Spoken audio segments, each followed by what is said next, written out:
Everyone, welcome back. ನೀವು ನೋಡ್ತಿದ್ದೀರಾ filmy tax in Kannada.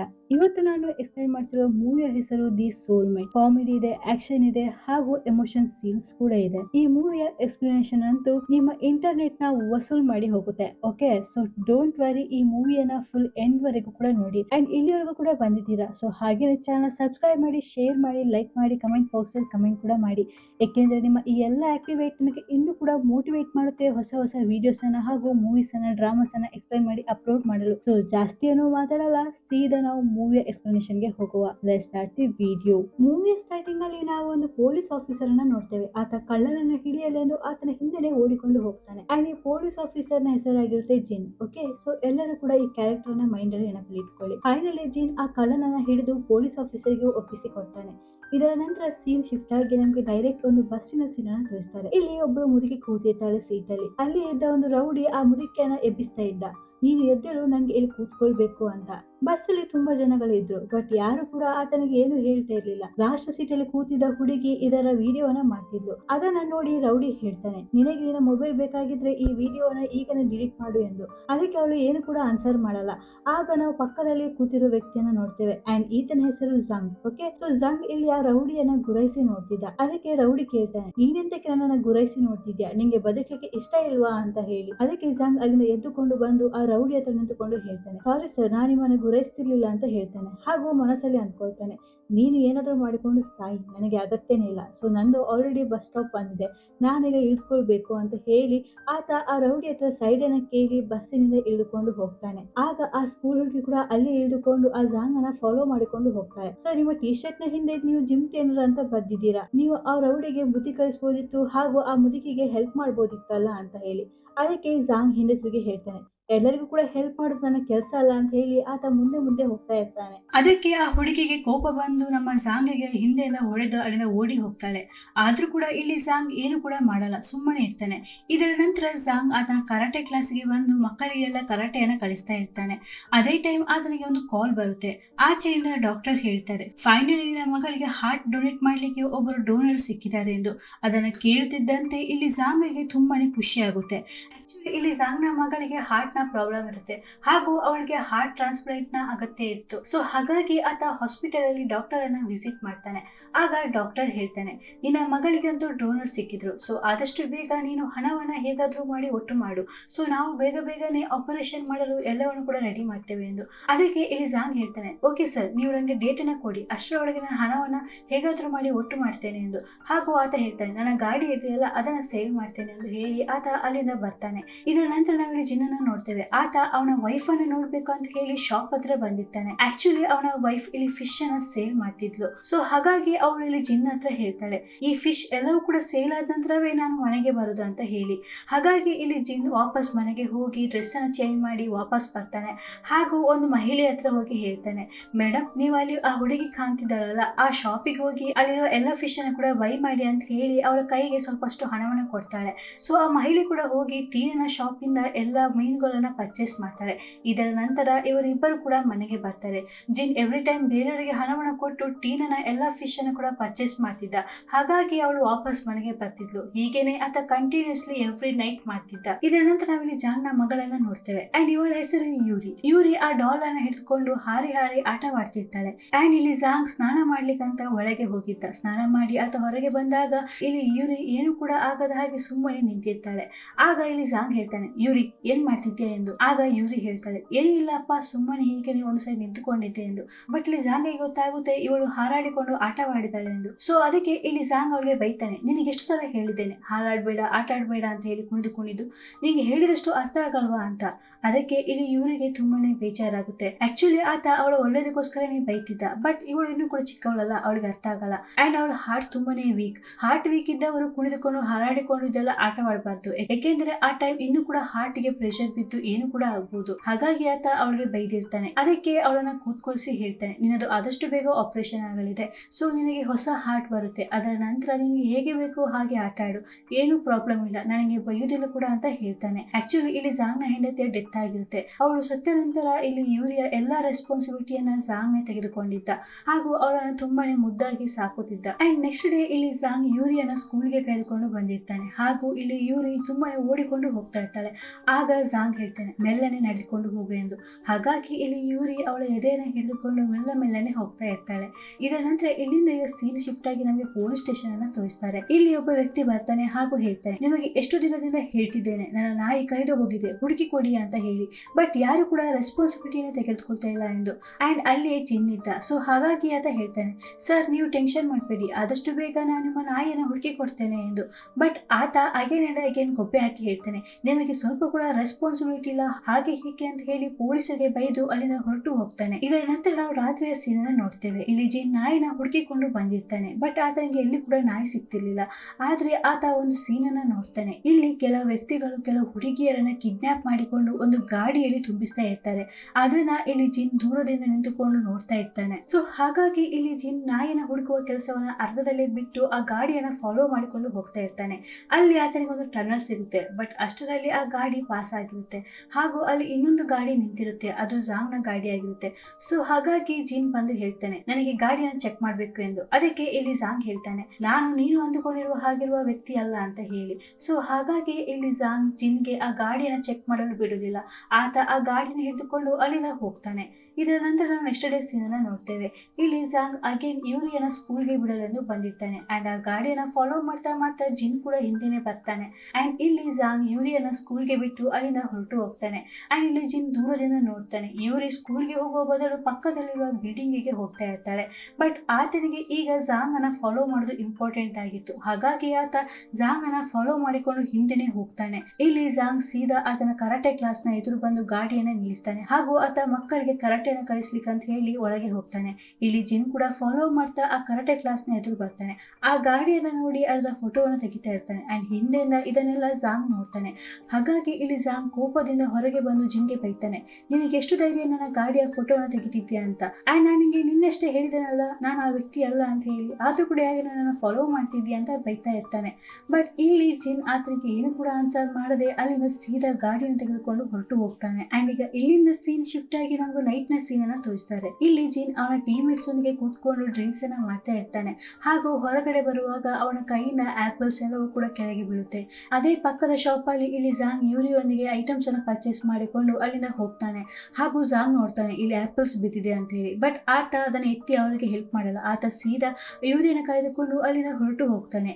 And ಇದನ್ನ ಇಲ್ಲಿ ಜಿನ್ ನೋಟಿಸ್ ಮಾಡ್ತಾನೆ. ಹಾಗಾಗಿ ಆತ ಅವನ ಫ್ರೆಂಡ್ ಹತ್ರ ಹೇಳ್ತಾನೆ, ಈ ವ್ಯಕ್ತಿನ ನೋಡಿದ್ಯಾ, ಆತನಿಗೆ ಮನಸ್ಸೇ ಇಲ್ವಾ, ಒಂದ್ ಸ್ವಲ್ಪ ಕೂಡ ಹೆಲ್ಪ್ ಮಾಡ್ಲಿಲ್ಲ, ಹಾಗೇನೆ ಹೋಗ್ತಿದ್ದಾನೆ ಎಂದು. ನನಗೆ ಅನ್ಸುತ್ತೆ ಈತ ಮೇ ಬಿ ಕ್ರಿಮಿನಲ್ ಆಗಿರ್ಬೇಕು, ಅದಕ್ಕೆ ಆತ ನಮಗೆ ಹೆಲ್ಪ್ ಮಾಡ್ಲಿಲ್ಲ ಅಂತ ಹೇಳಿ. ಅದಕ್ಕೆ ಇಲ್ಲಿ ಜಿನ್ ನ ಫ್ರೆಂಡ್ ಹೇಳ್ತಾನೆ, ಆಕ್ಚುಲಿ ಈತನ ಹೆಸರು ಮೈಕಲ್ ಆಗಿರುತ್ತೆ, ಓಕೆ, ಈ ಹೆಸರನ್ನ ಕೂಡ ನೀವೆಲ್ಲರೂ ಕೂಡ ಚೆನ್ನಾಗಿ ನೆನಪಿಟ್ಕೊಳ್ಳಿ. ಮೈಕಲ್ ಹೇಳ್ತಾನೆ, ಆ ವ್ಯಕ್ತಿ ನನಗೆ ಯಾರು ಅಂತ ಗೊತ್ತು, ಆತ ಕರಾಟೆ ಟೀಚರ್, ಅವನು ಎಷ್ಟು ಕೆಲಸ ಇದೆ ಅದನ್ನ ಮಾತ್ರ ನೋಡಿಕೊಳ್ತಾನೆ, ಆತ ಬೇರೆಯವರ ಸಹವಾಸಕ್ಕೆನೆ ಹೋಗಲ್ಲ, ಅಂಡ್ ಆತ ಯಾರಿಗೂ ಕೂಡ ಹೆಲ್ಪ್ ಮಾಡಲ್ಲ ಅಂತ ಹೇಳ್ತಾನೆ. ಅಂಡ್ ಇಲ್ಲಿಗೆ ಈ ಸೀನ್ ಕಟ್ ಆಗುತ್ತೆ. ನೆಕ್ಸ್ಟ್ ಸೀನ್ ಅಲ್ಲಿ ನಾವು ನೋಡ್ತೇವೆ, ಇಲ್ಲಿ ಜಿನ್ ಸ್ಟೋರಲ್ಲಿ ಕುತ್ಕೊಂಡು ಸ್ನಾಕ್ಸ್ ಅನ್ನ ತಿಂತಾ ಇರ್ತಾನೆ. ಅದೇ ಟೈಮ್ ಆತನ ಕಣ್ಣು ಇಲ್ಲಿ ಜಾಂಗ್ ನ ಮೇಲೆ ಹೋಗುತ್ತೆ. ಹಾಗಾಗಿ ಆತ ಜಾಂಗ್ ಅನ್ನ ಫಾಲೋ ಮಾಡಿಕೊಂಡು ಹೋಗ್ತಾನೆ. ಬಟ್ ಅಷ್ಟರಲ್ಲಿ ಆತನಿಗೆ ಬೇರೆ ಯಾವುದೋ ಒಂದು ಹುಡುಗಿ ಕೂಗುವ ಸೌಂಡ್ ಕೇಳುತ್ತೆ. ಹಾಗಾಗಿ ಆತ ಹುಡುಗಿ ಕೂಗುವ ಸೌಂಡ್ ಸೈಡ್ ಹೋಗ್ತಾನೆ ಹಾಗೂ ಜಾಂಗ್ ಅನ್ನ ಬಿಟ್ಬಿಡ್ತಾನೆ ಹಾಗೂ ಜಾಂಗ್ ಅನ್ನ ಫಾಲೋ ಮಾಡೋದನ್ನ ಬಿಟ್ಟು ಆ ಹುಡುಗಿ ಕೂಗುವ ಸೌಂಡ್ ಕಡೆ ಹೋಗ್ತಾನೆ. ಅಂಡ್ ಆತ ದೂರದಿಂದ ನೋಡ್ತಾನೆ, ಕೆಲವು ರೌಡಿಗಳು ಒಂದು ಹುಡುಗಿಗೆ ಸರಿಯಾಗಿ ಹೊಡೆದು ಅವಳನ್ನ ಅಲ್ಲಿಂದ ಕರೆದುಕೊಂಡು ಹೋಗ್ತಿದ್ರು. ಆಗ ಆ ಹುಡುಗಿ ಅಲ್ಲೇ ಇದ್ದ ಗಿಡದ ಸೈಡ್ ಆ ಮೊಬೈಲ್ ಅನ್ನ ಇಟ್ಟು ಹೋಗ್ತಾಳೆ. ಅಂಡ್ ಇದನ್ನ ಇಲ್ಲಿ ಜಿನ್ ಕೂಡ ನೋಡಿದ್ದ. ಹಾಗಾಗಿ ಅವರೆಲ್ಲರೂ ಒಳಗೆ ಹೋದ ನಂತರ ಇಲ್ಲಿ ಜಿನ್ ಮೆಲ್ಲನೆ ಬಂದು ಆ ಮೊಬೈಲ್ ಅನ್ನ ತೆಗೆದುಕೊಳ್ತಾನೆ. ಅಂಡ್ ಇಲ್ಲಿ ಜಿನ್ ಫಾಲೋ ಮಾಡಿಕೊಂಡು ಕೂಡ ಟೆರೆಸ್ ಮೇಲೆ ಬರ್ತಾನೆ. ಇಲ್ಲಿ ಆ ರೌಡಿಗಳೆಲ್ಲರೂ ಕೂಡ ಆ ಹುಡುಗಿಗೆ ತುಂಬಾನೇ ಟಾರ್ಚರ್ ಮಾಡ್ತಿದ್ರು ಹಾಗೂ ಆ ಮೊಬೈಲ್ ಎಲ್ಲಿದೆ ಅಂತ ಕೇಳಿ ಕ್ವಶನ್ಸ್ ಅನ್ನ ಕೇಳ್ತಿದ್ರು. ಬಟ್ ಆ ಹುಡುಗಿ ಏನು ಕೂಡ ಆನ್ಸರ್ ಮಾಡಲ್ಲ. ಆಗ ಇಲ್ಲಿ ಜಿನ್ಗೆ ಗೊತ್ತಾಗುತ್ತೆ ಈ ಮೊಬೈಲ್ ಅಲ್ಲಿ ಏನೋ ಇದೆ ಅಂತ ಹೇಳಿ ಆತ ಆ ಮೊಬೈಲ್ ಅನ್ನು ಕೂಡ ಕೊಂಡು ಹೋಗ್ತಾನೆ. ಇಲ್ಲಿ ಜಿನ್ ಅವನ ಫ್ರೆಂಡ್ ಜೊತೆಗೆ ಕೂತ್ಕೊಂಡು ಪೊಲೀಸ್ ಸ್ಟೇಷನ್ ಅಲ್ಲಿ ಆ ಮೊಬೈಲ್ ಎಲ್ಲ ಚೆಕ್ ಮಾಡ್ತಾನೆ. ಅಂಡ್ ಅದರಲ್ಲಿ ಅವರಿಗೆ ಕೆಲವಷ್ಟು ವಿಡಿಯೋಸ್ ಸಿಗುತ್ತೆ. ಆಕ್ಚುಲಿ ಅದರಲ್ಲಿ ತುಂಬಾ ಹುಡುಗಿಯರ ವಿಡಿಯೋಸ್ ಇರುತ್ತೆ. ಆ ರೌಡಿಗಳು ಈ ಹುಡುಗಿಯರನ್ನೆಲ್ಲ ಕಿಡ್ನಾಪ್ ಮಾಡಿಕೊಂಡು ಬೇರೆ ಕಡೆ ಸಾಗಿಸ್ತಿದ್ರು. ಸೊ ಅದರ ವಿಡಿಯೋನ ಈ ಹುಡುಗಿ ಮಾಡಿದ್ಲು. ಹಾಗಾಗಿ ಆ ರೌಡಿಗಳು ಅವಳಿಗೆ ತುಂಬಾನೇ ಟಾರ್ಚರ್ ಮಾಡ್ತಿದ್ರು. ಇದರ ನಂತರ ಇಲ್ಲಿ ಜಿನ್ಗೆ ಒಂದು ಕಾಲ್ ಬರುತ್ತೆ. ಹಾಗಾಗಿ ಜಿನ್ ಮೈಕಲ್ ಹತ್ರ ಹೇಳ್ತಾನೆ, ನಾನು ಸ್ವಲ್ಪ ಹೊತ್ತಿನಲ್ಲಿ ಬರ್ತೇನೆ ಅಂತ ಹೇಳಿ ಆತ ಬರ್ತಾನೆ. ಆಕ್ಚುಲಿ ಇಲ್ಲಿ ಜಿನ್ ಅವನಿಗೆ ಹಾಗೂ ಅವನ ಹೆಂಡತಿಗೋಸ್ಕರ ಒಂದು ಮನೆಯನ್ನ ಪರ್ಚೇಸ್ ಮಾಡ್ಬೇಕಂತಿದ್ದ. ಹಾಗಾಗಿ ಆತನಿಗೆ ಫೈನಲಿ ಒಂದು ಮನೆ ಕೂಡ ಇಷ್ಟ ಆಗುತ್ತೆ. ಅಂಡ್ ಆತ ತುಂಬಾನೇ ಖುಷಿಯಲ್ಲಿದ್ದ, ಫೈನಲಿ ಒಂದು ಮನೆಯನ್ನ ಪರ್ಚೇಸ್ ಮಾಡ್ತಿದ್ದಾನಲ್ಲ ಅಂತ ಹೇಳಿ. ಅದೇ ಟೈಮ್ ಆತನಿಗೆ ಮೈಕಲ್ ನ ಕಾಲ್ ಬರುತ್ತೆ. ಮೈಕಲ್ ಹೇಳ್ತಾನೆ, ನನಗೆ ಇನ್ನೂ ಕೂಡ ಕೆಲವಷ್ಟು ಎವಿಡೆನ್ಸ್ ಸಿಕ್ಕಿದೆ, ಸೊ ಆದಷ್ಟು ಬೇಗ ಕಾರ್ ಪಾರ್ಕಿಂಗ್ ಹತ್ರ ಬಾ ಅಂತ ಹೇಳಿ. ಅದಕ್ಕೆ ಇಲ್ಲಿ ಜಿನ್ ಹೇಳ್ತಾನೆ, ಹಾ ಈಗನೇ ಹಿಂದೆನೆ ಬರ್ತಿದ್ದೇನೆ ಅಂತ ಹೇಳಿ. ಅಂಡ್ ಇಲ್ಲಿಂದ ನಮ್ಗೆ ಈಗ ಜಾಂಗ್ ಅನ್ನ ತೋರಿಸ್ತಾರೆ. ಆಕ್ಚುಲಿ ಆತ ಯೂರಿಗೋಸ್ಕರ ಒಂದು ಟಾಯ್ ನ ಪರ್ಚೇಸ್ ಮಾಡ್ಲಿಕ್ಕೆ ಅಂತ ಬಂದಿರ್ತಾನೆ. ಆತ ಟಾಯ್ ನ ತೆಗೆದುಕೊಂಡು ಹೊರಗೆ ಬರುವಾಗ ಆತನ ಗಾಡಿಯಲ್ಲಿರಲ್ಲ.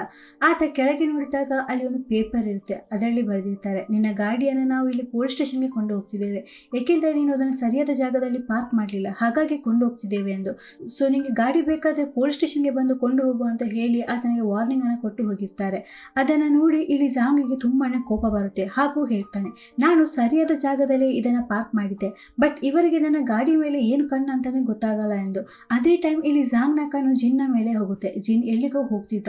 ಹಾಗಾಗಿ ಇಲ್ಲಿ ಜಾಂಗ್ ಥಿಂಕ್ ಮಾಡ್ತಾನೆ, ಇದೆಲ್ಲ ಜಿನ್ನದೇ ಕೆಲಸ, ಏಕೆಂದರೆ ಆತನಿಗೆ ನನ್ನ ಗಾಡಿಯ ಮೇಲೆ ತುಂಬಾನೇ ಕಣ್ಣಿತ್ತು. ಸೊ ಆತನನ್ನ ಫಾಲೋ ಮಾಡಿಕೊಂಡು ಜಾಂಗ್ ಹಿಂದೆಯಿಂದ ಹೋಗ್ತಾನೆ. ಅಂಡ್ ಇಲ್ಲಿ ಜಿನ್ ಫೈನಲಿ ಮೈಕಲ್ ಹೇಳಿದ ಪಾರ್ಕಿಂಗ್ ಲಾಟ್ ಹತ್ರ ಬರ್ತಾನೆ. ಅಲ್ಲಿ ಮೈಕಲ್ ಬಂದಿರಲ್ಲ, ಬಟ್ ಕೆಲವು ರೌಡಿಗಳು ಬಂದು ಇಲ್ಲಿ ಜಿನ್ಗೆ ಸರಿಯಾಗಿ ಹೊಡಿತಾರೆ. ಅಂಡ್ ಇಲ್ಲಿ ಜಿನ್ ಆ ರೌಡಿಗಳಿಗೆ ಸರಿಯಾಗಿ ಹೊಡೆದು ಆತ ಅಲ್ಲಿಂದ ಹೋಗುವಾಗ ದೂರದಿಂದ ಒಂದು ಗಾಡಿ ಬಂದು ಆತನಿಗೆ ಡ್ಯಾಶ್ ಹೊಡೆಯುತ್ತೆ. ಇದರಿಂದ ಆತ ಅಲ್ಲಿಯೇ ಪ್ರಜ್ಞೆ ತಪ್ಪಿ ಕೆಳಗೆ ಬಿದ್ದು ಬಿಡ್ತಾನೆ. ಅಂಡ್ ಇಲ್ಲಿ ಜಿನ್ನನ್ನ ಫಾಲೋ ಮಾಡಿಕೊಂಡು ಜಾಂಗ್ ಬಂದಿದ್ದ. ಸೊ ಆತನನ್ನು ನೋಡಿ ಈ ರೌಡಿಗಳು ಆತನಿಗೆ ಕೂಡ ಹೊಡಿತಾರೆ. ಇದರ ನಂತರ ಅಲ್ಲಿ ಮೈಕಲ್ ಎಂಟ್ರಿ ಕೊಡ್ತಾನೆ. ಆಕ್ಚುಲಿ ಈ ಮೈಕಲ್ ಕೂಡ ಈ ರೌಡಿಗಳೊಂದಿಗೆ ಸೇರಿಕೊಂಡಿದ್ದ. ಹಾಗೂ ಆತ ಜಿನ್ನನ್ನ ನೋಡಿ ಹೇಳ್ತಾನೆ, ನಾನು ನಿಮಗೆ ಜಸ್ಟ್ ಜಿನ್ನನ್ನ ಹೆದರಿಸಲು ಹಿಡಿದು, ಬಟ್ ನೀವ್ಯಾಕೆ ಆತನಿಗೆ ಸಾಯುವಾಗಿ ಹೊಡಿತಿದ್ದೀರಾ ಅಂತ ಹೇಳ್ತಾನೆ. ಹಾಗಾಗಿ ಆತನ ಫ್ರೆಂಡ್ ಅನ್ನ ಉಳಿಸಿಕೊಳ್ಳಲು ಮೈಕಲ್ ಬೇಗನೆ ಆಂಬ್ಯುಲೆನ್ಸ್ಗೆಲ್ಲ ಕಾಲ್ ಮಾಡಿ ಕರೀತಾನೆ. ಅಂಡ್ ಇಲ್ಲಿ ಜಿನ್ ಈಗ ಕಂಪ್ಲೀಟ್ ಆಗಿ ಕೋಮಾದಲ್ಲಿ ಹೋಗಿದ್ದ. ಇವರಿಬ್ಬರನ್ನ ಕೂಡ ಹಾಸ್ಪಿಟಲ್ಗೆ ತಂದು ಬಚಾವ್ ಮಾಡ್ಲಿಕ್ಕೆ ಟ್ರೈ ಮಾಡ್ತಾರೆ. ಬಟ್ ನಾವೆಲ್ಲರೂ ಇಲ್ಲಿ ನೋಟಿಸ್ ಮಾಡ್ಬೋದು, ಇಲ್ಲಿ ಜಿನ್ನ ಬಾಡಿಯಿಂದ ಅವನ ಆತ್ಮ ಹೊರಗೆ ಬಂದಿರುತ್ತೆ. ಅವನು ಕೋಮದಲ್ಲಿ ಇದ್ದಾನೆ ಹಾಗೂ ಅವನ ಆತ್ಮ ಆಚೆ ಈಚೆ ತಿರುಗ್ತಾ ಇದೆ ಅಂತ ಹೇಳಿ. ಹಾಗಾಗಿ ಆತನಿಗೆ ಏನ್ ಮಾಡ್ಬೇಕಂತಾನೆ ಗೊತ್ತಾಗ್ತಿರ್ಲಿಲ್ಲ. ಆತ ಎಲ್ಲರ ಹತ್ರ ಹೋಗಿ ಕೂಡ ಕೇಳ್ತಾನೆ, ನಾನು ನಿಮ್ಗೆ ಕಾಣ್ತಿದ್ದೇನಾ, ನಾನು ನಿಮ್ಗೆ ಕಾಣ್ತಿದ್ದೇನಾ, ನಾನು ನಿಮ್ಗೆ ಕಾಣ್ತಿದ್ದೇನಾ ಅಂತ. ಬಟ್ ಆತ ಯಾರಿಗೂ ಕೂಡ ಕಾಣ್ತಾನೆ ಇರಲಿಲ್ಲ. ಇದರ ನಂತರ ನಾವು ನೆಕ್ಸ್ಟ್ ಡೇ ನೋಡ್ತೇವೆ, ಇಲ್ಲಿ ಜಾಂಗ್ಗೆ ಫೈನಲಿ ಪ್ರಜ್ಞೆ ಬರುತ್ತೆ. ಆತ ಎದ್ದ ಕೂಡಲೇ ಫಸ್ಟ್ ಅವನ ಮಗಳು ಎಲ್ಲಿದ್ದಾಳೆ ಅಂತ ಕೇಳ್ತಾರೆ. ಆಗ ನರ್ಸ್ ಹೇಳ್ತಾರೆ, ನಿಮ್ಮ ಮಗಳು ನಿಮ್ಮ ಪಕ್ಕದಲ್ಲೇ ಮಲಗಿದ್ದಾಳೆ, ನಿನ್ನೆ ರಾತ್ರಿಯಿಂದ ಅವಳು ಇಲ್ಲೇ ಇದ್ದಾಳೆ ಎಂದು. ಅದನ್ನು ನೋಡಿ ಜಾಂಗಿಗೆ ಸ್ವಲ್ಪ ಸಮಾಧಾನ ಆಗುತ್ತೆ. ಹಾಗೂ ಯೂರಿ ಹತ್ರ ಹೇಳ್ತಾನೆ, ನೀನು ನೈಟ್ ಎಲ್ಲ ನಿದ್ರೆಯನ್ನು ಕರೆಕ್ಟಾಗಿ ಮಾಡಬೇಕು, ಎಚ್ಚರ ಇರಬಾರ್ದು. ಸೊ ನೀನು ನನ್ನ ಫ್ರೆಂಡ್ ಒಂದಿಗೆ ಹೋಗು, ನಾನು ಹುಷಾರಾಗೋ ತನಕ ನೀನು ಅವನೊಂದಿಗೆ ಅವನ ಮನೆಯಲ್ಲೇ ಇರು ಅಂತ ಹೇಳಿ ಅವಳನ್ನ ಅವನ ಫ್ರೆಂಡ್ ಒಂದಿಗೆ ಕಳಿಸಿಕೊಡ್ತಾನೆ. ಇದರ ನಂತರ ಜಾಂಗ್ ಹೊರಗೆ ಬರುವಾಗ ಆತನಿಗೆ ಇಲ್ಲಿ ಜಿನ್ ಕಾಣ್ತಾನೆ. ಹಾಗಾಗಿ ಆತ ಜಿನ್ಗೆ ಹೇಳ್ತಾನೆ, ನೀನು ನನ್ನ ಕಣ್ಣೆದುರು ಇನ್ನು ವಾಪಸ್ ಬರಬೇಡ, ನಿನ್ನಿಂದಾನೇ ಇದೆಲ್ಲ ಆಗಿರೋದು ಅಂತ ಹೇಳಿ ಅವನಿಗೆ ಬೈದು ಅಲ್ಲಿಂದ ಹೋಗ್ತಾ ಇರ್ತಾನೆ. ಆ್ಯಂಡ್ ಇಲ್ಲಿ ಜಿನ್ ಕಂಪ್ಲೀಟ್ ಶಾಕ್, ನಾನು ಇವ್ನಿಗೆ ಕಾಣ್ತಿದ್ದೇನಾ? ಹಾಗಾಗಿ ಆತ ಜಾಂಗ್ನ ಹಿಂದೆನೆ ಬೀಳ್ತಾನೆ, ನಿನಗೆ ನಾನು ಕಾಣ್ತಿದ್ದೇನೆ, ನಾನು ನಿಮಗೆ ಕಾಣ್ತಿದ್ದೇನಾ ಅಂತ ಹೇಳಿ. ಅದಕ್ಕೆ ಆತ ಹೇಳ್ತಾನೆ, ನಿನ್ನ ದೊಡ್ಡ ದೇಹ ನನಗೆ ಕಾಣ್ತಿದೆ, ಸೊ ನೀನು ನನಗೆ ವಾಪಸ್ ತೊಂದರೆಯನ್ನು ಕೊಡಬೇಡ, ಆಲ್ರೆಡಿ ನಾನು ನಿನ್ನಿಂದ ತುಂಬಾ ಪ್ರಾಬ್ಲಮನ್ನು ಫೇಸ್ ಮಾಡ್ತಿದ್ದೇನೆ, ಸೊ ಇಲ್ಲಿಂದ ಹೋಗು ಅಂತ ಹೇಳಿ ಆತನನ್ನು ನೂಕಲು ಟ್ರೈ ಮಾಡ್ತಾನೆ.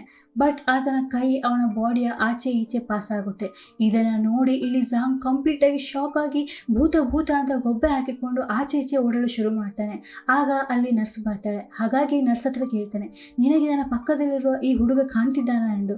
ಬಟ್ ಆ ನರ್ಸಿಗೆ ಜಾಂಗನ ಬಿಟ್ರೆ ಬೇರೆ ಯಾರು ಕೂಡ ಕಾಣ್ತಿರ್ಲಿಲ್ಲ. ಹಾಗಾಗಿ ಇಲ್ಲಿಗ ಜಾಂಗ್ ಕಂಪ್ಲೀಟ್ ಆಗಿ ಶಾಕ್ ಅಲ್ಲಿ ಇದ್ದ. ಬಟ್ ಇಲ್ಲಿ ಜಾಂಗಿಗೆ ಜಿನ್ ಕಾಣ್ತಾ ಇದ್ದ. ಹಾಗಾಗಿ ಆತನಿಂದ ಬಚಾವಾಗ್ತಾ ಓಡ್ತಾ ಹೋಗ್ತಾನೆ. ಆದ್ರೆ ಇಲ್ಲಿ ಜಿನ್ ಆತನ ಹಿಂದೆ ಬಿಡ್ತಾನೆ ಇರ್ಲಿಲ್ಲ, ಅವನ ಹಿಂದೆನೆ ಹೋಗ್ತಾನೆ. ಅಂಡ್ ಫೈನಲಿ ಜಾಂಗನ ಸಮಾಧಾನ ಮಾಡಿ ಹೇಳ್ತಾನೆ, ನನ್ನ ಆತ್ಮ ನನ್ನ ಬಾಡಿಯಿಂದ ಹೊರಗೆ ಬಂದಿದೆ ಅಂಡ್ ನನಗೆ ಏನ್ ಮಾಡ್ಬೇಕಂತ ಗೊತ್ತಾಗ್ತಿಲ್ಲ, ಸೊ ನೀ ನನಗೆ ಹೆಲ್ಪ್ ಮಾಡು ಅಂತ ಹೇಳ್ತಾನೆ. ಬಟ್ ಜಾಂಗ್ ಆತನ ಮಾತನ್ನ ಕೇಳದೆ ಅಲ್ಲಿಂದ ಎಸ್ಕೇಪ್ ಆಗಿ ಓಡಿ ಹೋಗ್ತಾನೆ. ಇದರ ನಂತರ ನಾವು ಮೈಕಲ್ ಅನ್ನ ನೋಡ್ತೇವೆ. ಆತ ಜಿನ್ನನ್ನ ನೋಡ್ಲಿಕ್ಕಂತ ಹಾಸ್ಪಿಟಲ್ ಹತ್ರ ಬಂದಿರ್ತಾನೆ. ಅಂಡ್ ಅಲ್ಲಿ ಟೀನಾ ಇದ್ಲು. ಸೊ ಇಲ್ಲಿ ಮೈಕಲ್ ಟೀನನ್ ಹತ್ರ ಹೇಳ್ತಾನೆ, ಜಿನ್ನನ್ನ ಚೆನ್ನಾಗಿ ನೋಡ್ಕೋ ಅಂಡ್ ಆತನಿಗೆ ಪ್ರಜ್ಞೆ ಬಂದ ಕೂಡಲೇ ನೀನು ಫಸ್ಟ್ ನನಗೆ ಕಾಲ್ ಮಾಡು, ಹಾಗೂ ಆತನ ಹತ್ರ ಆ ಮೆಮೊರಿ ಕಾರ್ಡ್ ಬಗ್ಗೆ ಕೂಡ ಕೇಳು, ಏಕೆಂದ್ರೆ ಅದು ತುಂಬಾನೇ ಇಂಪಾರ್ಟೆಂಟ್ ನಮ್ಮ ಕೇಸಿಗೆ ಅಂತ ಹೇಳಿ. ಹಾಗೆ ಹೇಳಿ ಆತ ಅಲ್ಲೇ ನಿಂತುಕೊಂಡಿರ್ತಾನೆ. ಅಂಡ್ ಅಲ್ಲೇ ಜಿನ್ ಕೂಡ ಇದ್ದ. ಅದೇ ಟೈಮ್ ಇಲ್ಲಿ ಮೈಕಲ್ಗೆ ಒಂದು ಕಾಲ್ ಬರುತ್ತೆ. ಹಾಗಾಗಿ ಆತ ಕಾಲ್ ಅನ್ನ ಕಟ್ ಮಾಡಿ ಅವಸರದಲ್ಲಿ ಅಲ್ಲಿಂದ ಹೊರಟು ಹೋಗ್ತಾನೆ. ಅಂಡ್ ಇಲ್ಲಿ ಜಿನ್ಗೆ ಸ್ವಲ್ಪ ಸಂಶಯ ಸ್ಟಾರ್ಟ್ ಆಗುತ್ತೆ ಅವನ ಫ್ರೆಂಡ್ ಮೈಕಲ್ನ ಮೇಲೆ. ಹಾಗಾಗಿ ಇಲ್ಲಿ ಜಿನ್ ಕೂಡ ಮೈಕಲ್ ಅನ್ನ ಫಾಲೋ ಮಾಡಿಕೊಂಡು ಹೋಗ್ತಾನೆ. ಅಂಡ್ ಈಗ ಇಲ್ಲಿ ಜಿನ್ಗೆ ಗೊತ್ತಾಗುತ್ತೆ ಇಲ್ಲಿ ಮೈಕಲ್ ಕೂಡ ಇವರೊಂದಿಗೆ ಸೇರಿಕೊಂಡಿದ್ದಾನೆ ಹಾಗೂ ಆತ ಇಲ್ಲಿಗಲ್ ಕೆಲಸವನ್ನು ಕೂಡ ಮಾಡ್ತಾನೆ ಎಂದು. ಅಂಡ್ ಇಲ್ಲಿ ಮೈಕಲ್ ಬಂದು ಅವನ ಬಾಸ್ ಅನ್ನ ಮೀಟ್ ಮಾಡ್ತಾನೆ. ಅಂಡ್ ಈ ಬಾಸ್ ಕೂಡ ಬೇರೆ ಯಾರು ಅಲ್ಲ, ಪೊಲೀಸ್ ನ ಚೀಫ್ ಹೆಡ್ ಆಗಿದ್ದ. ಅದನ್ನ ನೋಡಿ ಇಲ್ಲಿ ಜಿನ್ಗೆ ಇನ್ನೊಂದು ಶಾಕ್ ಆಗುತ್ತೆ. ಮೇನ್ ಪೊಲೀಸ್ ಆಫೀಸರೇ ಬೇಡವಾದ ಕೆಲಸವನ್ನೆಲ್ಲ ಮಾಡ್ತಿದ್ದ. ಆತ ಹುಡುಗಿಯರನ್ನ ಕಿಡ್ನಾಪ್ ಮಾಡಿ ಅವರನ್ನ ಬೇರೆ ದೇಶಕ್ಕೆ ಸಮಾಜಕ್ಕೆ ಮಾರಾಟ ಮಾಡ್ತಿದ್ದ. ಅಂಡ್ ಇಲ್ಲಿ ಈಗ ಜಿನ್ಗೆ ಎಲ್ಲ ಕೂಡ ಸತ್ಯ ಗೊತ್ತಾಗಿರುತ್ತೆ. ಇಲ್ಲಿ ಚೀಫ್ ಹೆಡ್ ಆ ಮೈಕಲ್ ಹತ್ರ ಕೇಳ್ತಾನೆ, ನಿನಗೆ ಆ ಮೆಮೊರಿ ಕಾರ್ಡ್ ಸಿಕ್ಕಿತಾ ಎಂದು. ಅದಕ್ಕೆ ಮೈಕಲ್ ಹೇಳ್ತಾನೆ, ಇಲ್ಲ ಸರ್, ಅವನು ಇನ್ನೂ ಕೂಡ ಕೋಮಾದಲ್ಲಿದ್ದಾನೆ, ಆತನಿಗೆ ಇನ್ನೂ ಕೂಡ ಪ್ರಜ್ಞೆ ಬರಲಿಲ್ಲ ಎಂದು. ಅದಕ್ಕೆ ಚೀಫ್ ಹೆಡ್ ಹೇಳ್ತಾನೆ, ಆ ಮೆಮೊರಿ ಕಾರ್ಡ್ ನಿಂಗೆ ಸಿಕ್ಕಿದ್ರೆ ಮಾತ್ರ ನನ್ನ ಎದುರು ಬಾ, ಇಲ್ಲದಿದ್ರೆ ಬರಬೇಡ, ಅಕಸ್ಮಾತ್ ಬಂದ್ರೆ ನೀನು ಜೀವಂತವಾಗಿರಲ್ಲ ಎಂದು ಹೇಳ್ತಾನೆ. ಹಾಗಾಗಿ ಮೈಕಲ್ ಅಲ್ಲಿಂದ ಹೊರಟು ಹೋಗ್ತಾನೆ. ಇದರ ನಂತರ ನಾವು ಅದೇ ರೌಡಿ ಟೀಮ್ ಗಳನ್ನ ನೋಡ್ತೇವೆ. ಅವರು ಜಾಂಗನ ಹುಡುಕಿಕೊಂಡು ಮನೆ ತನಕ ಬಂದಿರ್ತಾರೆ. ಬಟ್ ಆತ ಅಲ್ಲಿ ಇರ್ಲಿಲ್ಲ. ಅಂಡ್ ಅವರಿಗೆ ಗೊತ್ತಾಗುತ್ತೆ ಆತ ಈಗ ಹಾಸ್ಪಿಟಲ್ ಅಲ್ಲಿ ಇದ್ದಾನೆ ಎಂದು. ಸೊ ಆತನ ಹುಡುಕಿಕೊಂಡು ಹಾಸ್ಪಿಟಲ್ ಹತ್ರ ಕೂಡ ಬರ್ತಾರೆ. ಅಂಡ್ ಅದನ್ನ ಇಲ್ಲಿ ಜಿನ್ ನೋಡ್ತಾನೆ. ಸೊ ಹಾಗಾಗಿ ಆತ ಓಡಿಕೊಂಡು ಬಂದು ಜಾಂಗ್ ಹತ್ರ ಹೇಳ್ತಾನೆ, ನಿನಗೆ ಹೊಡೆಯಲು ಎಂದು ಆ ರೌಡಿಗಳು ಬರ್ತಿದ್ದಾರೆ, ಸೊ ಇಲ್ಲಿಂದ ಎಸ್ಕೇಪ್ ಆಗಿ ಹೋಗು ಎಂದು. ಬಟ್ ಆತ ಆ ರೌಡಿಗಳಿಂದ ಎಸ್ಕೇಪ್ ಆಗಿ ಹೋಗುವ ಬದಲು ಇಲ್ಲಿ ಜಿನ್ನಿಂದ ಎಸ್ಕೇಪ್ ಆಗಿ ಹೋಗ್ತಿದ್ದ. ಏಕೆಂದ್ರೆ ಅದು ಆತ್ಮ. ಅಂಡ್ ಅಫ್ಕೋರ್ಸ್ ಎಲ್ಲರಿಗೂ ಕೂಡ ಹೆದರಿಕೆ ಆಗುತ್ತೆ. ಸೊ ಆತ ಅಲ್ಲಿಂದ ಹೆದರಿ ಹೋಗ್ತಿದ್ದ. ಅದಕ್ಕೆ ಇಲ್ಲಿ ಜಿನ್ ಹೇಳ್ತೇನೆ, ನಾನು ನಿನಗೆ ಯಾವ ಭಾಷೆಯಲ್ಲಿ ಹೇಳಬೇಕು ಅಂತ. ಅಷ್ಟರಲ್ಲಿ ಆ ರೌಡಿಗಳು ಬಂದು ಇಲ್ಲಿ ಜಾಂಗ್ ನ ಮೇಲೆ ಅಟ್ಯಾಕ್ ಮಾಡ್ತಾರೆ. ಬಟ್ ಇಲ್ಲಿ ನಮ್ಮ ಜಾಂಗ್ ಕರಾಟೆ ಟೀಚರ್ ಆಗಿದ್ದ. ಸೊ ಅವರಿಗೆ ಎಲ್ಲರಿಗೂ ಕೂಡ ಸರಿಯಾಗಿ ಮುದ್ದೆ ತಿನ್ನಿಸ್ತಾನೆ. ಇದರ ನಂತರ ಆತ ಅಲ್ಲಿಂದ ಎಸ್ಕೇಪ್ ಆಗಿ ಓಡ್ತಾನೆ. ಆಗ ಇಲ್ಲಿ ಜಾಂಗ್ ಕೂಡ ಜಿನ್ ಹೇಳ್ತಿರೋದು ಸತ್ಯ ಅಂತ ಅನಿಸುತ್ತೆ. ಸೊ ಹಾಗಾಗಿ ಇಲ್ಲಿ ಜಿನ್ ಹೇಳಿದ ಹಾಗೆ ಆತ ಅವ್ರ ರೌಡಿಗಳಿಂದ ಎಸ್ಕೇಪ್ ಆಗಿ ಬಚಾವ್ ಆಗ್ತಾನೆ. ಇದರ ನಂತರ ನಾವು ನೋಡ್ತೇವೆ ಇಲ್ಲಿ ಟೀನಾ ಜಿನ್ನ ಎದುರು ಕೂತಿರ್ತಾಳೆ. ಅಂಡ್ ಜಿನ್ನ ಆತ್ಮ ಕೂಡ ಅಲ್ಲೇ ಇತ್ತು. ಅಂಡ್ ಅವಳು ತುಂಬಾನೇ ಬೇಜಾರಿನಲ್ಲಿದ್ದಳು. ಅದನ್ನ ನೋಡಿ ಇಲ್ಲಿ ಜಿನ್ಗೂ ಕೂಡ ತುಂಬಾನೇ ಬೇಜಾರಾಗುತ್ತೆ. ಅದಲ್ಲದೆ ಅವಳು ಪ್ರೆಗ್ನೆನ್ಸಿ ಟೆಸ್ಟ್ ಅನ್ನ ಮಾಡಿದ್ಲು. ಅಂಡ್ ಅದು ಪಾಸಿಟಿವ್ ಆಗಿತ್ತು. ಅಂಡ್ ಅವಳು ಪ್ರೆಗ್ನೆಂಟ್ ಆಗಿದ್ಲು. ಬಟ್ ಈಗ ನೋಡಿದ್ರೆ ಜಿನ್ ಇಲ್ಲಿ ಕೋಮಾದಲ್ಲಿ ಮಲಗಿದ್ದಾನೆ. ಇಲ್ಲಿ ಜಿನ್ ಹೇಳ್ತಾಳೆ, ಆದಷ್ಟು ಬೇಗ ನೀನು ಎದ್ದೇಳು ಅಂತ ಹೇಳಿ ತುಂಬಾನೇ ಎಮೋಷನಲ್ ಆಗಿ ಮಾತಾಡ್ತಾ ಇರ್ತಾಳೆ. ಅಂಡ್ ಇದನ್ನೆಲ್ಲ ಅಲ್ಲೇ ಕುಳಿತುಕೊಂಡು ನೋಡ್ತಿದ್ದ ಜಿನ್ ಕೂಡ ತುಂಬಾನೇ ಎಮೋಷನಲ್ ಆಗ್ತಾನೆ. ಹಾಗೂ ಇವಳು ನನ್ನ ಎಷ್ಟು ಚೆನ್ನಾಗಿ ನೋಡ್ಕೊಳ್ತಿದ್ದಾಳೆ ಹಾಗೂ ನನ್ನ ಎಷ್ಟು ಕೇರ್ ಮಾಡ್ತಾಳೆ ಅಂತ ಆತನಿಗೆ ಅರಿವಾಗುತ್ತೆ. ಅದೇ ಟೈಮ್ ಅವಳಿಗೆ ಜಿನ್ ಹತ್ತಿರ ಒಂದು ಮೆಮೊರಿ ಕಾರ್ಡ್ ಸಿಗುತ್ತೆ. ಸೊ ಇಲ್ಲಿ ಮೈಕಲ್ ಹೇಳಿದ ಮಾತು ಅವಳಿಗೆ ನೆನಪಾಗುತ್ತೆ. ಮೆಮೊರಿ ಕಾರ್ಡ್ ಸಿಕ್ಕಿದ್ರೆ ನನಗೆ ಕಾಲ್ ಮಾಡು ಅಂತ ಹೇಳಿದ್ದಲ್ಲ. ಹಾಗಾಗಿ ಅವಳು ಆ ಮೆಮೊರಿ ಕಾರ್ಡ್ ಬಗ್ಗೆ ಹೇಳಬೇಕು ಅಂತ ಹೇಳಿ ಮೈಕಲ್ಗೆ ಕಾಲ್ ಮಾಡ್ತಾಳೆ. ಅದನ್ನ ಇಲ್ಲಿ ಜಿನ್ ನೋಡಿ ಅವಳನ್ನ ನಿಲ್ಲಿಸಲು ಟ್ರೈ ಮಾಡ್ತಾನೆ. ಆತನಿಗೆ ಕಾಲ್ ಮಾಡಬೇಡ, ಆತ ನಂಬಿಕೆ ದ್ರೋಹ ಮಾಡಿದ್ದಾನೆ. ಅಂಡ್ ಆತ ಕೂಡ ಅವರೊಂದಿಗೆ ಸೇರಿಕೊಂಡಿದ್ದಾನೆ ಅಂತ ಹೇಳಿ ಜೋರಾಗಿ ಗೊಬ್ಬೆ ಹಾಕಿ ಹೇಳ್ತಾನೆ. ಬಟ್ ಇಲ್ಲಿ ಟೀನನ್ಗೆ ಜಿನ್ ಹೇಳುದು ಕೇಳ್ತಾನೆ ಇರ್ಲಿಲ್ಲ. ಕೇವಲ ಜಾಂಗ್ಗೆ ಮಾತ್ರ ಜಿನ್ ಕಾಣುದು ಹಾಗೂ ಆತ ಮಾತನಾಡೋದು ಕೇಳುದು. ಅದು ಬಿಟ್ರೆ ಬೇರೆ ಯಾರಿಗೂ ಕೂಡ ಕೇಳೋದಿಲ್ಲ. ಹಾಗಾಗಿ ಆತ ತುಂಬಾ ಟ್ರೈ ಮಾಡ್ತಾನೆ ಟೀನನ್ಗೆ ಹೇಳಲು. ಬಟ್ ಇಲ್ಲಿ ಟೀನನ್ಗೆ ಕೇಳ್ತಾನೆ ಇರ್ಲಿಲ್ಲ. ಅಂಡ್ ಇನ್ನೊಂದ್ ಸೈಡ್ ಇಲ್ಲಿ ಜಾಂಗ್ಗೆ ಕಾಲ್ ಬರುತ್ತೆ ಅವನ ಫ್ರೆಂಡ್ ಇದು, ನಿನ್ನ ಮಗಳು ಎಲ್ಲಿ ಕೂಡ ಕಾಣ್ತಾ ಇಲ್ಲ ಅಂತ ಹೇಳಿ. ಅದನ್ನ ಕೇಳುತ್ತಿದ್ದಂತೆ ಆತ ನಾರ್ಮಲ್ ಡ್ರೆಸ್ ಅನ್ನು ಹಾಕಿಕೊಂಡು ಅವನ ಮಗಳನ್ನ ಹುಡುಕಿಕೊಂಡು ಹೋಗಲು ಎಂದು ಹೋಗ್ತಾನೆ. ಅದೇ ಟೈಮ್ ಇಲ್ಲಿ ಜಿನ್ ಕೂಡ ಓಡಿಕೊಂಡು ಬಂದು ಆತನ ಹತ್ರ ಹೆಲ್ಪ್ ಕೇಳ್ತಾನೆ, ನನಗೆ ಒಂದು ಹೆಲ್ಪ್ ಮಾಡು, ಟೀನನ್ಗೆ ಸತ್ಯವನ್ನ ಹೇಳ್ಬೇಕು ಅಂತ. ಬಟ್ ಇಲ್ಲಿ ಜಾಂಗ್ಗೆ ಅವನ ಮಗಳು ಇಂಪಾರ್ಟೆಂಟ್ ಆಗಿದ್ಲು. ಹಾಗಾಗಿ ಆತ ಜಿನ್ಗೆ ಹೆಲ್ಪ್ ಮಾಡಲ್ಲ. ಅವನು ಅವಳ ಮಗಳನ್ನ ಹುಡುಕಿಕೊಂಡು ಆಚೆ ಈಚೆ ಎಲ್ಲ ಕಡೆ ಸುತ್ತಾಡ್ತಾನೆ. ಬಟ್ ಆತನಿಗೆ ಎಲ್ಲಿ ಕೂಡ ಅವಳ ಮಗಳು ಕಾಣುವುದೇ ಇಲ್ಲ. ಆ್ಯಂಡ್ ಇಲ್ಲಿ ಸಡನ್ಲಿ ಜಿನ್ಗೆ ನೆನಪಾಗುತ್ತೆ ಅವಳ ಮಗಳು ಎಲ್ಲಿದ್ದಾಳೆಂದು. ಹಾಗಾಗಿ ಆತ ಸೀದಾ ಜಾಂಗ್ ಹತ್ರ ಬಂದು ಹೇಳ್ತಾನೆ, ನಿನ್ನ ಮಗಳು ಸ್ಕೂಲಿನ ಪಕ್ಕದಲ್ಲಿರುವ ಬಿಲ್ಡಿಂಗ್ ಹತ್ರ ಇರ್ಬೋದು, ಸೊ ಅಲ್ಲಿ ಹೋಗಿ ನೋಡುವ ಅಂತ ಹೇಳ್ತಾರೆ. ಅಂಡ್ ಇಬ್ಬರು ಕೂಡ ಅಲ್ಲಿ ಬಂದು ನೋಡಿದಾಗ ಅಲ್ಲಿಯೇ ಯೂರಾ ಇದ್ಲು. ಸೊ ಆಕ್ಚುಲಿ ಅವಳು ಡ್ರಾಯಿಂಗ್ ಮಾಡ್ತಾ ಅಲ್ಲಿಯೇ ಪ್ರಜ್ಞೆ ತಪ್ಪಿ ಕೆಳಗೆ ಬಿದ್ದಿದ್ಲು. ಇದರ ನಂತರ ಅವಳನ್ನ ಸೀದಾ ಹಾಸ್ಪಿಟಲ್ಗೆ ಕರೆದುಕೊಂಡು ಬರಲಾಗುತ್ತೆ. ಆಗ ಡಾಕ್ಟರ್ ಹೇಳ್ತಾರೆ, ಆದಷ್ಟು ಬೇಗ ಆಪರೇಷನ್ ಮಾಡಬೇಕು, ಇಲ್ಲದಿದ್ರೆ ಅವಳ ಪ್ರಾಣಕ್ಕೆ ಅಪಾಯ ಎಂದು. ಇದರಿಂದ ಈಗ ಇಲ್ಲಿ ಜಾಂಗ್ ಕಂಪ್ಲೀಟ್ ಆಗಿ ಬ್ರೋಕನ್ ಆಗ್ತಾನೆ. ಹಾಗೂ ಆತನಿಗೆ ಏನ್ ಮಾಡ್ಬೇಕು ಅಂತ ಕೂಡ ಗೊತ್ತಾಗ್ತಿರ್ಲಿಲ್ಲ. ಅಂಡ್ ನಮ್ಗೆ ಇಲ್ಲಿಂದ ಈಗ ಜಾಂಗ್ ನ ಒಂದು ಫ್ಲಾಶ್ ಬ್ಯಾಕ್ ಸೀನ್ ಅನ್ನ ತೋರಿಸ್ತಾರೆ. ಆತ ಈಗ ಇಲ್ಲಿ ಯಾರಿಗೂ ಕೂಡ ಹೆಲ್ಪ್ ಮಾಡ್ತಿಲ್ಲ. ಅದಕ್ಕೆ ರೀಸನ್ ಏನಂತ ಹೇಳಿ ನನಗೆ ಈಗ ಗೊತ್ತಾಗುತ್ತೆ. ಆಕ್ಚುಲಿ ಒಂದು ದಿನ ಮಾರ್ನಿಂಗ್ ಜಾಂಗ್ ಹಾಗೂ ಅವನ ವೈಫ್ ಮತ್ತು ಮಗಳು ಮೂವರು ಕೂಡ ಕಾರಲ್ಲಿ ಹೋಗ್ತಾ ಇರ್ತಾರೆ. ಅಲ್ಲಿ ಒಂದು ಆಕ್ಸಿಡೆಂಟ್ ಆಗಿರುತ್ತೆ. ಅದನ್ನ ನೋಡಿ ಜಾಂಗ್ ಅಲ್ಲಿ ಕಾರನ್ನ ನಿಲ್ಲಿಸಿ ಅವರಿಗೆ ಹೆಲ್ಪ್ ಮಾಡ್ಲಿಕ್ಕೆ ಅಂತ ಬರ್ತಾನೆ. ಆತ ಕಾರಲ್ಲಿದ್ದ ಒಂದು ವ್ಯಕ್ತಿಯನ್ನ ಹೇಗಾದ್ರೂ ಮಾಡಿ ಹೊರಗೆ ತೆಗಿತಾನೆ. ಹಾಗೂ ಇನ್ನೂ ಕೂಡ ಯಾರಾದ್ರೂ ಇದ್ದಾರಾ ಅಂತ ಚೆಕ್ ಮಾಡ್ತಾ ಇರ್ತಾನೆ. ಅದೇ ಟೈಮ್ ದೂರದಿಂದ ಒಂದು ಲಾರಿ ಬರ್ತಾ ಇರುತ್ತೆ. ಅದರ ಬ್ಯಾಲೆನ್ಸ್ ತಪ್ಪಿ ಸೀದಾ ಜಾಂಗ್ ನ ಗಾಡಿಗೆ ಹೋಗಿ ಗುದ್ದುತ್ತೆ. ಅಂಡ್ ಆ ಗಾಡಿಯಲ್ಲಿ ಅವನ ಹೆಂಡತಿ ಮತ್ತು ಮಗಳು ಇಬ್ಬರು ಕೂಡ ಇದ್ರು. ಅಂಡ್ ಆನ್ ದ ಸ್ಪಾಟ್ ಹೆಂಡತಿಯ ಡೆತ್ ಆಗುತ್ತೆ. ಅಂಡ್ ಅವಳ ಮಗಳ ಹಾರ್ಟ್ ಗೆ ಕೂಡ ಅಲ್ಲಿಯೇ ಪೆಟ್ಟಾಗುತ್ತೆ. ಹಾಗಾಗಿ ಅವಳ ಹಾರ್ಟ್ ತುಂಬಾನೇ ವೀಕ್ ಆಗಿರುವುದು. ಸೊ ಆತ ಬೇರೆಯವರಿಗೆ ಹೆಲ್ಪ್ ಮಾಡಿದ್ದರಿಂದನೇ ಅವನ ಹೆಂಡತಿ ಮತ್ತು ಮಗುವಿಗೆ ಈ ಸ್ಥಿತಿ ಬಂದಿದೆ ಅಂತ ಹೇಳಿ ಆತ ಥಿಂಕ್ ಮಾಡಿದ್ದ. ಅಂಡ್ ಅಲ್ಲಿಂದ ಸೀನ್ ಈಗ ಪ್ರೆಸೆಂಟ್ ಗೆ ಬರುತ್ತೆ. ಹಾಗಾಗಿ ಇಲ್ಲಿ ಜಾಂಗ್ ಯಾರಿಗೂ ಕೂಡ ಹೆಲ್ಪ್ ಮಾಡ್ತಿರ್ಲಿಲ್ಲ, ಯಾರ ವಿಷಯಕ್ಕೂ ಕೂಡ ಹೋಗ್ತಿರ್ಲಿಲ್ಲ. ಅವನಾಯ್ತು ಅವನ ಕೆಲಸ ಆಯ್ತು ಅಂತ ಆತ ಇರ್ತಿದ್ದ. ಅಂಡ್ ಇಲ್ಲಿಗೆ ಈ ಸೀನ್ ಕಟ್ ಆಗುತ್ತೆ. ನಾವು ಇಲ್ಲಿ ಜಿನ್ ಅನ್ನ ನೋಡ್ತೇವೆ. ಆತ ಟೀನನ್ನ ಹುಡುಕಿಕೊಂಡು ಬಂದಿದ್ದ. ಇಲ್ಲಿ ಟೀನಾ ಫೈನಲಿ ಮೈಕಲ್ಗೆ ಆ ಮೆಮೊರಿ ಕಾರ್ಡ್ ಅನ್ನ ಕೊಡ್ತಾಳೆ. ಇದರಿಂದ ಇಲ್ಲಿ ಜಿನ್ಗೆ ತುಂಬಾನೇ ದುಃಖ ಆಗುತ್ತೆ. ಅಂಡ್ ಆತ ಹೇಗಾದ್ರೂ ಮಾಡಿ ನಿಲ್ಲಿಸ್ಲಿಕ್ಕೆ ಟ್ರೈ ಮಾಡ್ತಾ ಇರ್ತಾನೆ, ಮೈಕಲ್ಗೆ ಹೊಡಿತಾ ಇರ್ತಾನೆ. ಬಟ್ ಇಲ್ಲಿ ಮೈಕಲ್ಗೆ ಒಂದು ಚೂರು ಕೂಡ ಪೆಟ್ಟಾಗ್ತಿರ್ಲಿಲ್ಲ. ಹಾಗಾಗಿ ಆತನ ಕೈ ಡಸ್ಟ್ಬಿನ್ ಗೆ ತಾಗುತ್ತೆ. ಇದರಿಂದ ಆ ಡಸ್ಟ್ ಬಿನ್ ಮೂವ್ ಆಗುತ್ತೆ. ಅಂಡ್ ಇಲ್ಲಿ ಮೈಕಲ್ ಕೂಡ ತುಂಬಾನೇ ಬೇಜಾರಾಗ್ತಾ ಇರುತ್ತೆ. ಈ ಒಂದು ಮೆಮೊರಿ ಕಾರ್ಡ್ ನಿಂದ ನನ್ನ ಫ್ರೆಂಡ್ ಅನ್ನ ಅವರು ಕೋಮಕ್ಕೆ ಕರೆದುಕೊಂಡು ಹೋಗಿದ್ದಾರೆ ಎಂದು. ಸೊ ಆತ ತುಂಬಾನೇ ಗಿಲ್ಟ್ ಫೀಲ್ ಮಾಡ್ತಿದ್ದ. ಅಂಡ್ ಇಲ್ಲಿ ಜಿನ್ ಆತನ ಎಲ್ಲಾ ಪವರ್ ಅನ್ನ ಯೂಸ್ ಮಾಡಿ ಆ ಡಸ್ಟ್ ಬಿನ್ ಗೆ ಹೊಡೆದಿದ್ದ. ಹಾಗಾಗಿ ನಮ್ಗೆ ಇಲ್ಲಿ ಹಾಸ್ಪಿಟಲ್ ಅಲ್ಲಿ ತೋರಿಸ್ತಾ ಇರುತ್ತೆ ಆತನ ಹಾರ್ಟ್ ಬೀಟ್ ಮೇಲೆ ಕೆಳಗೆ ಆಗ್ತಾ ಇರುತ್ತೆ. ಹಾಗಾಗಿ ಟೀನಾ ಕೂಡ ಅಲ್ಲೇ ಇದ್ಲು, ಅದನ್ನೆಲ್ಲ ನೋಡ್ತಿದ್ಲು. ಅಂಡ್ ಅವಳಿಗೆ ತುಂಬಾನೇ ಬೇಜಾರಾಗ್ತಾ ಇರುತ್ತೆ. ಆಗ ಡಾಕ್ಟರ್ ಬಂದು ಹೇಳ್ತಾರೆ, ನಾವು ಜಿನ್ನನ ಉಳಿಸಿಕೊಳ್ಳೋದು ಡೌಟ್, ಏಕೆಂದರೆ ಆತನ ಕಂಡೀಷನ್ ತುಂಬಾನೇ ಕ್ರಿಟಿಕಲ್ ಇದೆ ಎಂದು.